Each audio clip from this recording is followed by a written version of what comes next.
Tingginya ancaman luncuran lumpur Gunung Pasaman membuat pengungsi korban gempa dihimbau pindah ke posko induk Kabupaten Pasaman. Sementara 1.200 pengungsi kini kesulitan mendapatkan makanan karena tidak jelasnya sistem pendistribusian bantuan.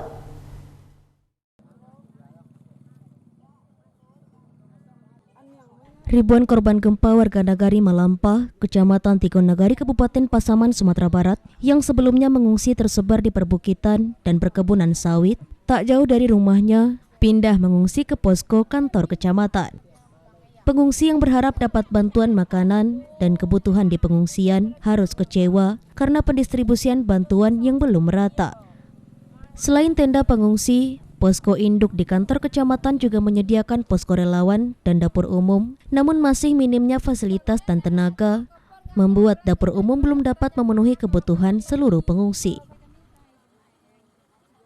Kalau kondisi sekarang belum ada makanan, soalnya belum ada bantuan dari tim. Tadi pagi kan yang anak-anak ini kan mau makanan sarapan.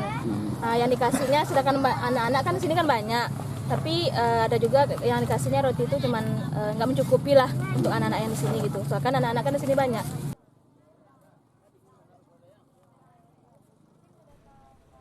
Mulai Minggu pagi, petugas relawan kembali melakukan pendataan ulang penghuni setiap tenda pengungsi.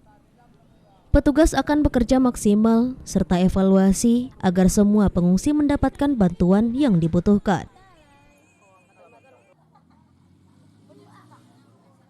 Lebih kurang 1.000 orang lah.